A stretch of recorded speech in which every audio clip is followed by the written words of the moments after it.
गौतम झा। मुझे छोड़ के जो जाओगी हो जानम, मुझे छोड़ के जो जाओगी पर मुझे भूल न पाओगी, भूल न पाओगी। मुझे छोड़ के जो जाओगी पर मुझे भूल न पाओगी। तूने साथ तो मेरा छोड़ा है पर चैन न पाओगी, मुझे तुम भूल न पाओगी। तूने दिल तो मेरा तोड़ा है पर चैन न पाओगी, मुझे तुम भूल न पाओगी।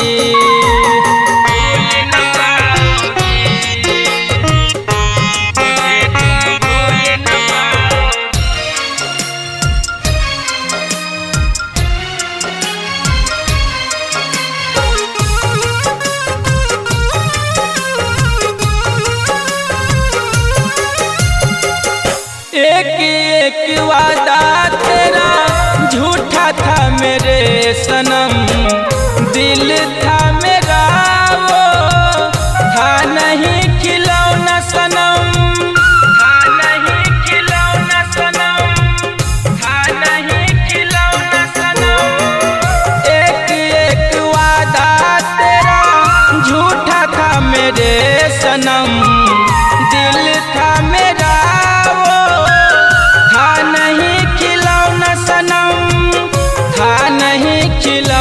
सनम। दिल तोड़ के जो जाओगी हो जानम, दिल तोड़ के जो जाओगी पर मुझे भूल न पाओगी।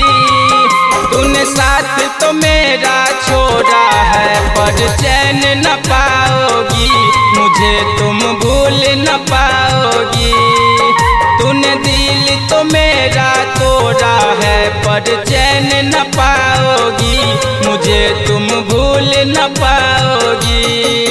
तूने साथ तो मेरा छोड़ा है, छोड़ा है, छोड़ा है पर चैन न पाओगी, चैन न पाओगी।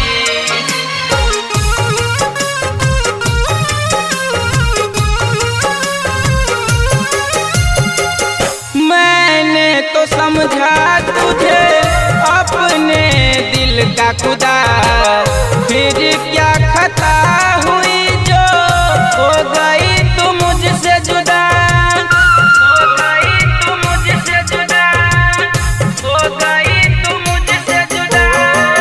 मैंने तो समझा तुझे अपने दिल का खुदा, फिर क्या खता हुई जो हो गई तू मुझसे जुदा, हो गई तू मुझसे जुदा। आज छोड़ के जो जाओगी हो जानम, आज छोड़ के जो जाओगी कल तुम लौट के आओगी।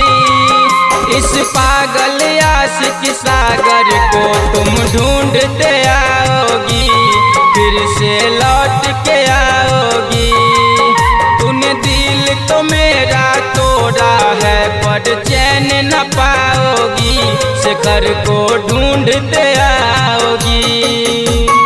Recording by Sona studio Sonipat.